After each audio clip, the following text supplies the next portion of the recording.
It's time to have your say. Welcome back to the Q&A, answering your questions on WWE, AEW, and much, much more straight after this. Coming up on today's show, Forbidden Door. Has it been booked well or is it a commercial flop? Going to give me my thoughts that one in the first question of today's show. How can WWE improve their products? What is the latest on Sasha Banks and her future going forward? We're going to be talking Money in the Bank and SummerSlam as well with that main event. Roman Reigns versus Brock Lesnar. Again, is that and so much more. Plenty of reasons to subscribe here to SCW. Please like as well, share with a friend, and leave a comment in the comments below on any topic that's been discussed in today's show. And as well, if you want to shout out on the next video, you can drop a question in yourself as well. Leave the hashtag AskSCW with that comment on YouTube. Or what you can do is you can follow me on Twitter, Instagram, Facebook. All should be coming on the screen right about now. But without further ado, let's get on with our first question this week, which comes from Chat, Grapple, and Cheap Pops podcast. Forbidden Door, commercial flop? And just before I go into the question as well, NX Steve having his say on this as well. Also the fact that there is no Naito, Okada, and Ibushi for obvious reasons. It feels like New Japan Pro Wrestling are missing a few big names and feels very predictable. So, let's go into this one. For me, the problem with Forbidden Door, it comes down to the idea of what this show is, because think of hardcore wrestling fans, for example. A hardcore wrestling fan that's deep in, watches every promotion in there. It's a small minority. There are, perhaps not the biggest pool of wrestling fans that it has been over, say 20 years ago, for example, that would watch during the Monday Night Wars. You'd have like about, 9 million wrestling fans each and every week glued to the TV sets. It's not like that anymore. We have wrestling on different days of the week, not really in competition, even though you may say that some fan bases are head-to-head with each other, especially when you go on Twitter. But, on a give or take, you've probably got a couple of million people watching each and every week. And, of course, a portion of that fan base is going to be casuals. If you take it from an AEW perspective, we're usually looking at, for Dynamite, probably 1 million if we're doing really, really well. And with Rampage, it's usually around, that 500,000 bracket, maybe slightly more, depending on what's going on that particular week. But if you look at it as well from another outside point of view, some of those are going to be casuals. They're not going to be dedicated hardcore wrestling fans that know each and every wrestler on the roster. Maybe just tuning in for whatever reason. They may not even have anti-feelings against WWE. They just watch AEW and they like the product that's put forward. Now take forward with that wrestling fan and think, well, how many of them then also follow New Japan Pro Wrestling? Now, AEW does have some of a hardcore fan base dedicated. You see it in the arenas each and every week. I imagine some of the portion know who it is that's involved with New Japan Pro Wrestling. But I don't think if you're going to go for the outreaches to try and say, pull new fans in, maybe even appeals to every AEW fan, that are all going to know who is involved with New Japan Pro Wrestling. And that goes for the reverse side as well. There are people that watch New Japan Pro Wrestling that are very dedicated to that product. I myself am a casual New Japan fan, which means normally around Wrestle Kingdom, the big events, Dominion, I'll have a butchers, I'll see who's on the card, and if it's the matches that I'm interested in, I'll take and have a watch. And usually with Wrestle Kingdom, I'll watch it regardless. But for the rest of the year, I may not have much of a clue of what is going on. I may have an idea of the champions, but feuds, rivalries, all the rest of it, matches that perhaps should have seen, may not have been there. And I think that will be a case with a lot of people. And with that case, to then try and get people in from the outside casuals in, we're already only appealing to a minor part of your fan base. So it's taken me a couple of minutes to get to that point, but you can see it's very tedious to get to that point where it's becoming a commercial flop. Ratings are down for AEW because not everybody is invested in what's going on. And what is the big downfall of AEW when they work with other companies? Impact has been included in this, by the way. When they are bringing outside people in, they assume you know who these people are. They think that you should know or need to go and find out who these people are. You're not going to take their airtime to actually go and promote who these people are. Because, for example, when Deonna Purrazzo was going in, defending the RH Women's Champion against the interim champion, Mercedes Martinez, nothing really was given there of what Deonna Purrazzo, what she was about, what made her special. No video packages, no couple of week build up, maybe having her on the show. It was just she came in for one night, off she went. Now, at least with the Forbidden Door, they've tried to do this with United Empire. Tanahashi has come in, but this has sort of been like a couple of weeks before we get to the pay-per-view. Like, we haven't really had much time from the last show, which was Double or Nothing, to now. And I think one of the other things which may make this a commercial flop as well is, I think when a lot of people heard about this show to begin with, a lot of people thought dream matches. We're going to get Okada versus, Bryan Danielson. We're going to get, some of the matches you thought was not possible. CM Punk, who's now injured, against Kenta, the Battle of the GTS. We're not getting those sort of matches. MJF is nowhere to be seen at the moment for other reasons as well. So it's not just, as NXT said there, people missing on the New Japan side, which of course some of those are big names, including Okada, which is arguably the biggest of them all, but we have some missing on the AEW side as well. So you've not got the strongest card possible to do this, you've not had the strongest build, you've not had many video packages to show who these people are. This is the sort of thing that Forbidden Door should have been announced. If they were going to do it in June, should have been announced in January, or if they were going to do a show like this, they should have done it later in the year, perhaps between All Out and Full Gear, but that's usually the shortest gap of the year, but somewhere around the area, even around where would have been Fight for the Fallen in July, or towards the end of July, you'd had a few more weeks to really build something up. And what is the reason to have this show to begin with? Is it an invasion? Is it the fact that it's just a friendly competition? Is it just to see whose wrestlers are better than the other? I don't know what's the situation here. We've got a few championship matches here as well on the line. Are we actually going to get the risky thing that's going to happen where we're going to get, someone from New Japan win an AEW championship or vice versa? Because that would be quite exciting then to see where it leads going forward. Will we get a Forbidden Door 2? Will we get frequent invasions? Will we get an invasion that's done right for once in wrestling? For me personally, the way I see it, you look at when Will Ospreay made his debut and then was involved in that 6-man tag with Aussie Open. Trent Beretta won that match in a match that really had no right to win when he was teaming with FTR. Why did AEW have to go over in that match? For me, it felt like New Japan should have been the ones that should have been going over. Too many times when AEW works with another company, Impact as well, AEW has to dominate. It's almost an ego thing that they have to be seen as the most dominant company out there, because if any company is going to challenge WWE, they can't be made to look inferior against superstars, wrestlers from other companies. So for this reason, for me, there are many reasons what make this a potential flop in the making. I hope it will be successful, and I'm pretty sure on the night the match is going to be fantastic. I look at the card of what we got: Moxley versus Tanahashi. Now, if you're a hardcore wrestling fan, you know that this is a match that's years in the making. You know that this is exciting. But if you've watched AEW TV, yes, Excalibur may have said, "Oh, this is a match we want to see for years," but what else is there? We haven't had a pit video to sort of see the build, see the road to it. Maybe Moxley called him out on a promo about 6 months ago, but who remembers that if you're a casual fan, or even if you're, some sort of hardcore fan? You don't remember every detail of every show, and if you do, maybe get some fresh air outside. But at the same time, you look at it and say to yourself, well, hang on here. We haven't enough to build this show together, giving a reason ultimately to make enough people care. And if you want to get people from the outside in, that really falls better for celebrity interest coming in. When the likes of Shaq came in, AEW got a massive spike in rating. People wanted to see what was going on with that match. When Snoop Dogg came in, that was what people were interested in. Yes, if you're going to bring big-time stars in from other companies when they are released from big companies, that will gauge some interest and bring perhaps a new small portion of audience that will come each and every time as well. But right now with it, I do think AEW are starting to do, in my opinion, a couple of mistakes here. They still have, without question, the most consistent show each and every week in Dynamite. It's the show I enjoy most each and every week. So if anyone's thinking I'm digging on AEW here, not entirely. I still enjoy this show more than any other show. But what I would say is that I think Tony Khan now is starting to put interest in too many different places. Now acquired Ring of Honor, he's now doing the Forbidden Door with New Japan. It seems to me that there's just so many titles everywhere. We've got a Mid-Atlantic Championship coming in. It almost feels that we're flooded with too much going on now. Yeah, we should be happy and excited we're getting all of this. There was a time where none of this would have been possible, especially with AEW versus New Japan a couple of years ago with the pandemic, so should be enjoying the idea.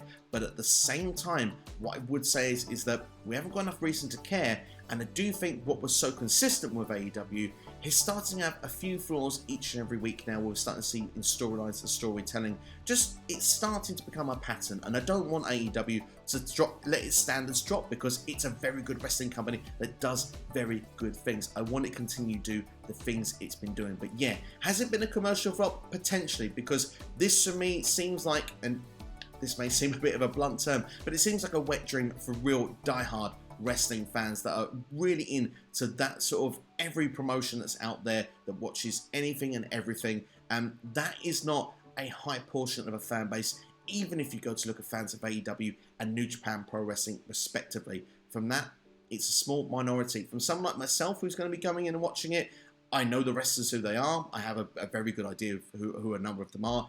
Don't watch everything that goes on in New Japan, but I'm looking forward to seeing it. I think it will feel special on the night, and I think all the matches will deliver. But will everyone else feel like that? Will everyone else want to throw their money out to go and watch this show? It's a big talking point, it's a big question, and we'll have a very good idea after Forbidden Door when we see what the buy rate is, because without question, I'm pretty sure that when we actually watch the show itself, the match quality, say, will be awesome. Next question coming from Underground Temple. Brock Lesnar versus Roman Reigns. Then, now, forever should be the tagline for their match at SummerSlam. So that's what Vince was going on about during SmackDown.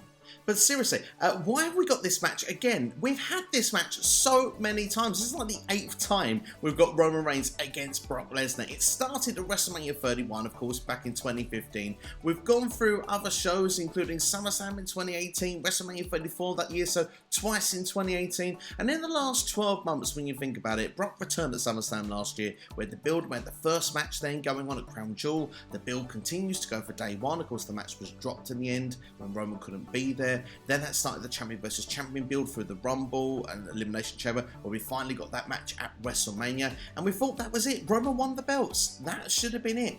Brock could have come back and faced somebody else. There's no reason why fans don't like Brock Lesnar. He's always that emergency plan to be thrown into the championship picture. If he'd come back and fought, Lashley again, or gone against Riddle, or gone against Drew McIntyre, something different would have been nice to see. Instead, we got this match once again. Now, the only thing I can go on the flip side, and it sort of reverts back to the last question, is the casual aspect. Because, well, they've hit the emergency button. Randy Orton was meant to be in this position. It's a stadium show. Randy's out, probably going to be out for the rest of the year with injury. And now we look at it and say, well, Brock Lesnar is WWE's go-to. And of course, when you've got a big stadium show, you want to sell tickets. People that are not hardcore wrestling fans, but are casuals who might be thinking about in the Nashville area, they might go. They'll know Roman Reigns. They'll know Brock Lesnar. They'll think, okay, right, yeah, that's something that might appeal me to go and watch this show, or even go to attend this show. They're probably looking to still sell tickets and get the buy rate with it, with the network and on Peacock and stuff like that. But for me personally, as a hardcore wrestling fan, I've seen enough of this match. I don't need to see it again. Now, I know it's a last man standing match, which should signify this would be the end of the feud, but I just don't trust it with WWE. They've done it before, and there's that poster going around on social media of Roman and Brock, like at SummerSlam 2015, them doing this match again. It wouldn't surprise you, because it feels like it's the go-to. They've got no faith in that roster to put someone against Roman Reigns for the championship. We just had a match with Riddle and Roman. You've been building Riddle for a considerable time with RK Bro, and even on a singles run in recent times. That match at SummerSlam would be awesome for fans to see, but I suppose the thing you'd probably turn back and say to me is, well, does everybody know who Riddle is? But you're never going to know who Riddle is if you don't give him a shot at the big time. If you don't get superstars getting big, high-profile matches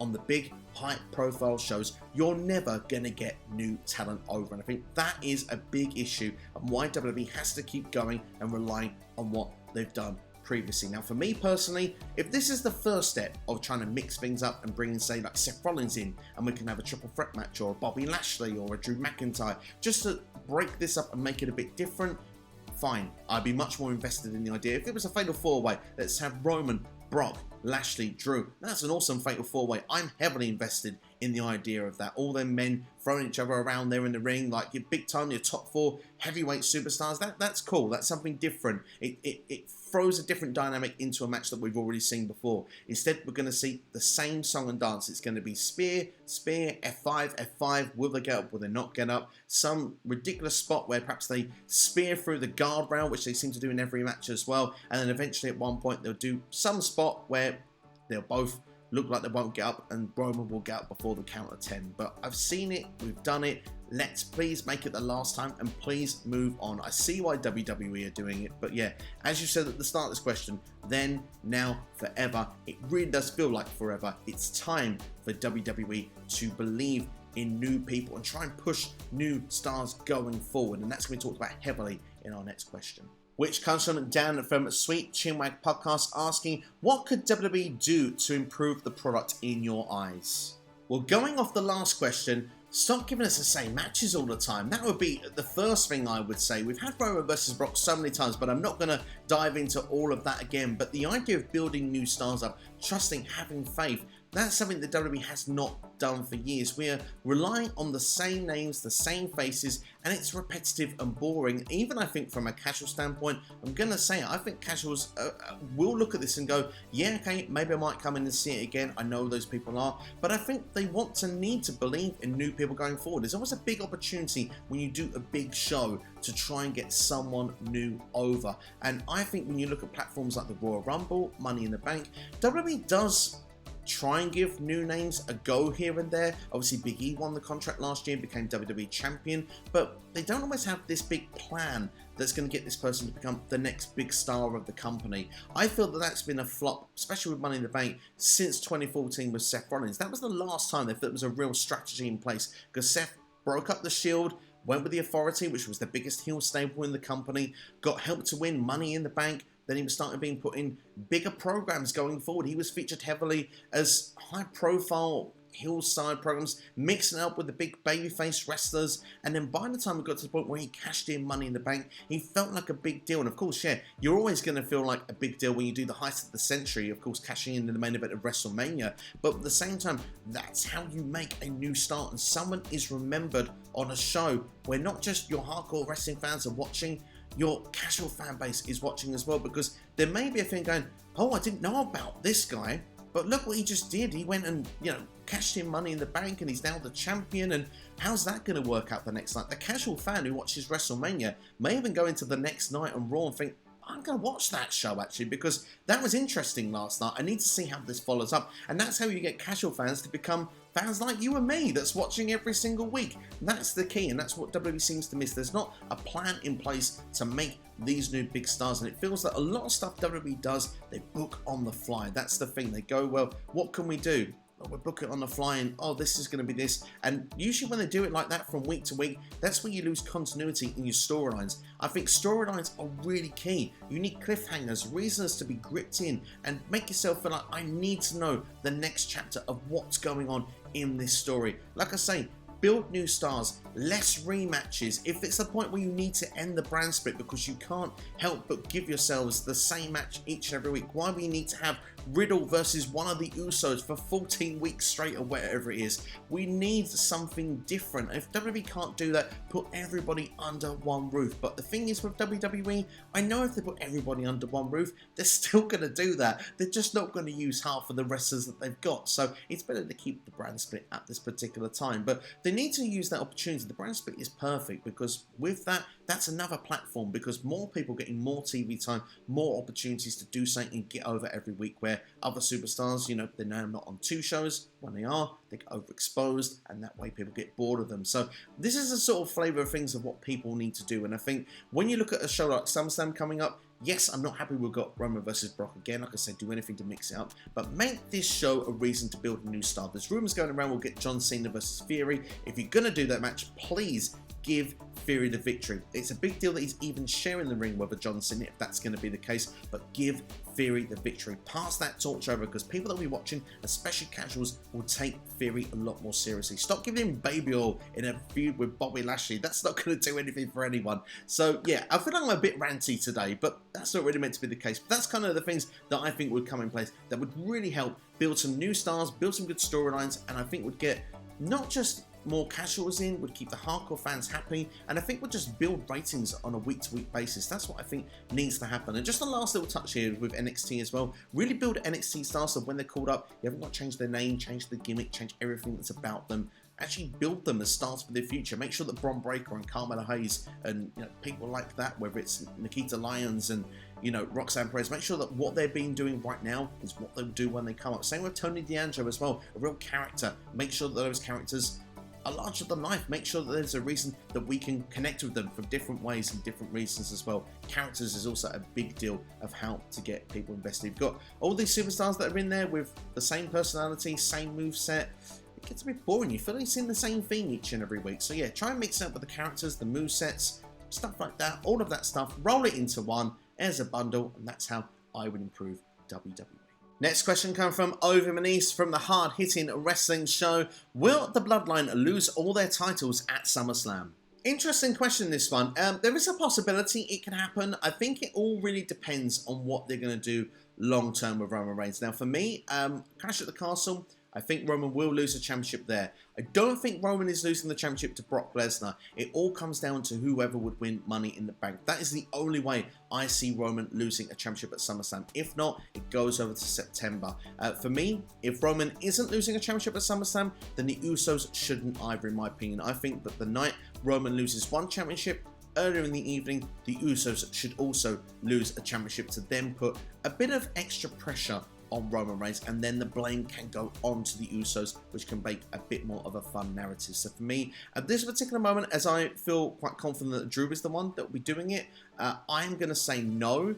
But I think after Money in the Bank, depending on who holds the briefcase, I think that could give us a fairly good answer on if Roman will lose the championship to that superstar, and maybe even could determine a little bit more of when it will be also. Bama Dave now with our next question now, saying, with the injuries across the WWE top card, it's no surprise we're getting Brock again. Do you think Randy was first choice for Roman at SummerSlam? And like me, do you think that Clash at the Castle is where Roman finally is defeated by Drew McIntyre? Yes, all around. As I said in the last question, I think Drew McIntyre will be the one to defeat Roman Reigns for definitely the Universal Championship at Clash at the Castle. We'll have to wait and see what happened with the WWE Championship in the meantime. Yeah, I do think Randy Orton was first choice here for this position. Of course, the injury has made a bit of a dent in all the plans that they were building to after WrestleMania with Randy and Riddle going against the Usos. I still think it would have been interesting to have had Riddle in the position at SummerSlam instead. But as I said earlier in this video as well, I can see from a casual standpoint why WWE have gone down a different avenue. But hey, we could have even had Roman versus Riddle at Money in the Bank. I think that could have been quite interesting as well. But hey, it wasn't to be at the end of the day. But yeah, like you say, it's no surprise Brock has been called in. It's the emergency card WWE does. But before learning of the injury to Randy Orton, I'm pretty sure it would have been Randy versus Roman Reigns as your main event at this year's SummerSlam. Mike, Italian Habs Mike with our next question now. Cody was his choice to win Money in the Bank, but he thinks Drew McIntyre should win Money in the Bank and cash in on Roman Reigns' first chance he gets. Prefer to be the surprise element. What's my opinion on this? And Mike also goes on to say that Seth doesn't need to win it as it would be too predictable. Drew needs it more since he hasn't been booked well in the last 18 months. I think that's a fair argument. To me personally, Drew McIntyre's called his shot for Clash at the Castle, but that doesn't necessarily mean he's going to get it. If he gets Money in the Bank, then he can call his shot ahead of time and say, I want this match here and now. A Roman Reigns, you have to be there. There's not a case of Roman can turn around and say, I'm going to take 2-3 months away and I'll be on the island of relevancy until I really have to come back. I can take another, or I can take the winter off as after I've had the summer off. So in that case, it could make sense in that way. At the same time though, I mean, Seth, yeah, probably does feel like predictable at this point because a lot of people seem to put their prediction on Seth Frickin' Rollins to win Money in the Bank. The idea that he could cash in on Roman, have a championship, or wait until Cody wins it from him at WrestleMania and then Seth cashes in on Cody afterwards. So there is those avenues you could go down as well. For me personally, I'm in favour of either way. I just want an interesting story to come with Money in the Bank, and I want a star to be built. I would agree that Drew McIntyre hasn't been booked the strongest the last 18 months, or certainly to the full use of his potential since being a two-time WWE champion. And I think that comes down a lot to the fact that fans were bored of Drew McIntyre at the top, and I think that they sort of needed to have a cooling off period. And I feel sometimes I think that goes hand in hand, that can go for a superstar, but also against the fan base. Why are you getting so bored of this superstar? We're trying to build new stars. Don't turn on them when they're actually given the ball to run with. So they can go hand in hand, but then that can go on creatively as well. WWE can give the ball for someone to run with, but not give them the right material to continually keep them over long-term with an audience. So it goes into a lot of things that's gone into a number of questions we've already had into this video. But certainly Money in the Bank would give Drew McIntyre at this moment a platform to say, I'm going back to the main event and I will be staying there. So For that reason, I would be okay with it. But hey, I would be fine with Seth as well. He's took a lot of pinfall losses this year. You know, to Cody Rhodes, he lost 3-0. Obviously, he beat Roman Reigns at the Royal Rumble. Never got another opportunity to go back after Roman. Of course, it was a DQ victory he got. So I think both have a great, strong argument. And I think certainly with other superstars that have been rumoured potentially to be in this Money in the Bank ladder match, I think that would be quite interesting to see, like a Sami Zayn obviously hold the briefcase as well, if he was one that would actually qualify for the match. I'm not sure I need to see Sheamus win it at this point, but yeah, it's going to be interesting to see how it will go down. But Drew, I'd be fine with. Seth, I'd also be fine with. Next question comes from Martin Lorenzo Carrillo. If Sasha Banks' release is accurate, is this the biggest loss for WWE in quite some time, and who can fill in her spot on SmackDown? Well, Raj Giri broke this news, of course, just what was it, Thursday last week, that Sasha Banks had been released from a WWE contract. There's been no confirmation from either side since, from Sasha Banks or from WWE. And of course, WrestleVotes did come in and say that from what they were understanding going on backstage on Friday's SmackDown, that this release seemed accurate. For me personally, I'm a big supporter of Tom Colohue, as people probably aware of by now on this channel. You get some inside sources. His detail, particularly on Sasha Banks, I would say is always been on the money and strong. He has not verified and backed up this argument up to the time of this recording, which makes me believe that there is a case and argument that Sasha may have not been released at this point. If she has, though, I do say it's one of the biggest losses WWE have actually had in a long time, because of the fact that she was a main eventer at WrestleMania 37, and of course, what, a year and a half later, she'll be no longer with the company. She's got potential to be a big star in Hollywood. You know, she's you know, someone that casual fans know, people that are interested in what Sasha Banks is doing. So for me personally, I would say it would be a big loss. Who could fill a role in on SmackDown? But it feels at the moment, you would say that perhaps Raquel Rodriguez is probably the one that they're pushing for at this particular moment. Seems to have taken Sasha's spot on the WWE banner for SmackDown, and of course is now going to be taking part in Money in the Bank as well. Had a couple of strong performances against Ronda Rousey. Raquel Rodriguez, for me personally, I think has got potential to be a big star in WWE, but of course, you can't just turn around and say that will be the next Sasha Banks. There is only one Sasha Banks, and of course Raquel Rodriguez, she's Big Mama Cool. There's only one Raquel Rodriguez, so she's not going to be filling the shoes of Sasha Banks, but certainly they'll look to try and do that in the best way they possibly can. But for me personally, I'm still reserved on whether Sasha is with the company or not, but I suppose I'm hoping we'll get confirmation at some point in the very near future from WWE or Sasha Banks herself. And of course, she did even do an Insta story saying that this is why she doesn't take to Twitter. We can only make the assumption that maybe some of the reports on Twitter are inaccurate, but we'll have to wait and see how it will play out. Next question comes from Non-Stop Wrestling Chat. Sasha Banks versus Britt Baker, cage match. Who wins? Well, if Sasha Banks is to leave WWE and is to go to AEW, well, this would be certainly a big-time match. It's probably one of the biggest matches AEW would be able to put on in front of us. Sasha Banks versus Britt Baker in a steel cage. Britt Baker is, of course, the face, arguably, of the women's division in All Elite Wrestling, but even though Sasha Banks will be coming from WWE, it would be the right move to give Sasha Banks the victory. And I feel like arguably whichever company was to have this match on would determine the victor. If Britt Baker was coming to WWE, you'd think it'd be right to have the new face go over, so Britt Baker should be the one to pick up the victory. If it's in a neutral ground, I'm going to go for Sasha Banks. It's the biggest star power out there, perhaps with the casuals and the outside. If you want the most attention given to this, then Sasha Banks is usually the headline. So I'd go with a Sasha Banks victory, and especially if it was done in AEW. Somehow I'm putting comparisons in my head of Hogan and Flair with WCW back in '94, which I probably shouldn't really be doing. But when you look at it, Ric Flair was the person that was all about WCW, Mr. WCW. Hogan was someone that had been carrying the flag for WWE in the 80s, was coming in, was going to be their new face of the company. So they made sure that the torch was passed over, and I think that's what you'd have to do. Britt Baker would have to pass that torch over to Sasha Banks if this was ever done in All Elite Wrestling. Noob and Co. with our next question now. Do you think the Asuka and Becky Lynch feud will have a payoff at some point, whether it's at the Women's Money in the Bank or at SummerSlam?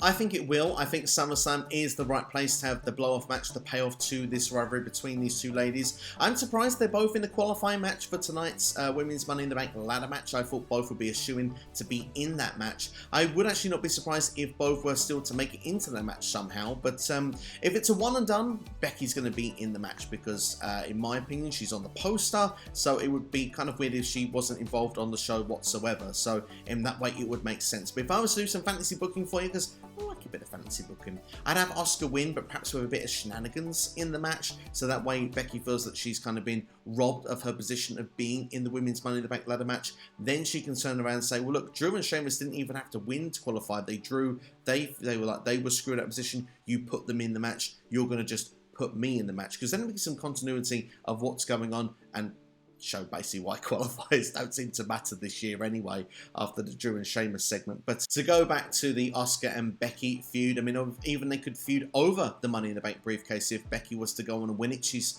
rumoured to be a very heavy favourite, of course, going into it this year. So I'd be interested to see how that would go. That would give her a reason to have another blow-off match at SummerSlam, which, as I say, I think will be the right place to have the final match between these two ladies. Ovi throwing in another question this week. Who will be Gunther's true challenger in September? I guess we're looking towards Clash at the Castle then with that one. As I said previously, I think the first challenger will be Madcap Moss. After that, as we go towards Clash at the Castle, if the Cesaro rumours are true, I think he'd be a perfect challenger at that show against Gunther. I'd love to see it. Of course, it'd be an all-out European battle, of course, at that Clash at the Castle show. But Sheamus could be another one that could be quite fun to see, even if it's heel versus heel. I think a match between those two will be hard-hitting and will be a lot of fun to see. So those would be my two preferable options of what we would see at Clash at the Castle in September for Gunther.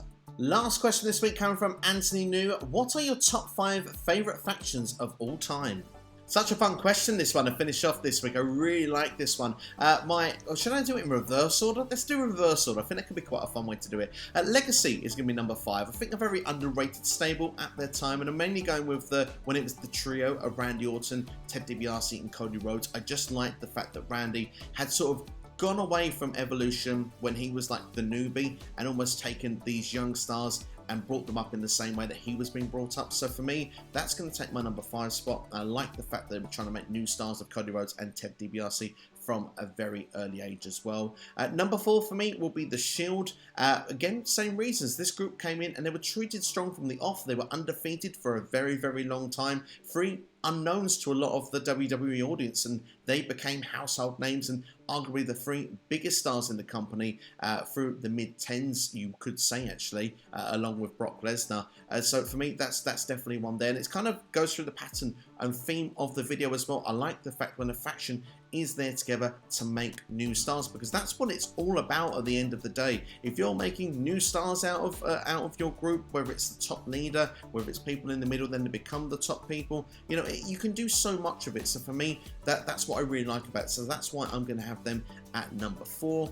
At number 3 for me, it has to be the NWO. Iconic, isn't it? They have the strongest faction near enough of all time. Certainly up from its birth to the Wolfpack era. I think after that kind of lost its way a little bit, especially when it became, you know, the red and black and white in '99, and then we were left with, you know, Stevie Ray, Horace Hogan, and Bryan Adams literally just carrying on with the group. It just didn't really have the same feel to it when it got to that point. But certainly the early part of NWO, it changed the industry, the ideology of what wrestling was all about, the realism, the fact that it felt more shoot, and the fact that all this star power was in one group that just took the wrestling world by storm, and literally it made wrestling the mainstream of what it was.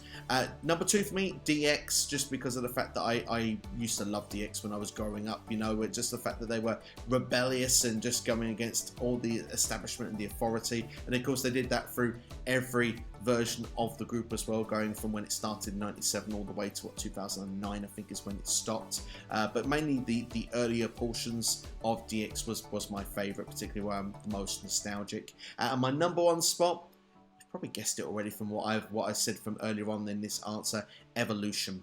For me, it was the perfect package of a group that was put together. You had the top star of today in Triple H. You had the top star of the past in Ric Flair, passing his mentorship onto Triple H to keep him that top star, but also the stars of tomorrow Randy Orton and Dave Bautista. It just was the most complete faction ever. You could see the message of what it was looking to set out long term with this group. The fact it was called Evolution as well, I just think it was the perfect name for the group. So for me, that's going to be my top 5. It was very hard to narrow it down to 5. There were so many others that came to mind, the likes of the Brood, the Ministry, you know, the Corporation. We had ones from other companies as well. When you think of the likes of Aces and Eights, when you think of Bullet Club today, you know, I quite like Honor No More right now in Impact Wrestling as well. So there's a lot of great groups out there over the years, but to narrow 5, the 5 that I selected, I think will be my top 5. But I'm interested to know what people's favourite factions are in the comments below, and to any of the topics we've discussed today. It's now your turn to get involved in the comments section. What do you think of today's show? If you've enjoyed it, please drop a like on it as well, share it with a friend, let them know SCW here is here, and subscribe if it's your first time watching. And if it's your more than your first time watching, you haven't subscribed already, then well, do so. Then make sure you know each and every time a video is released, especially if you hit that bell and turn the notification settings, set it to all, you know, each and every time I drop a video here on YouTube, which of course for those that already subscribe know that's pretty frequent. I do videos on WWE, AEW, Impact, and much more as well. And of course, coming up this week, I've been talking a lot about Forbidden Door, but I'm going to give my predictions for Forbidden Door as well, and that'll be dropping later this week. And yeah, life has got in the way recently, so I'm not going to make too many more promises of other videos just at the second, but what I will say is there are many videos in the pipeline that are looking to come out, especially Money in the Bank themes, so do keep an eye out. Those videos will be dropping on the channel. If it's during this week, during next week, they will be coming as a good excuse to make sure that you set the notifications bell here on YouTube. But that's all from me anyway. Thank you for watching. Check out some of these videos on the side of the screen right now. Also, take care. Have yourselves a great day. Thank you for watching SCW. And I'll see you next time here on YouTube.com. Take care. All the best.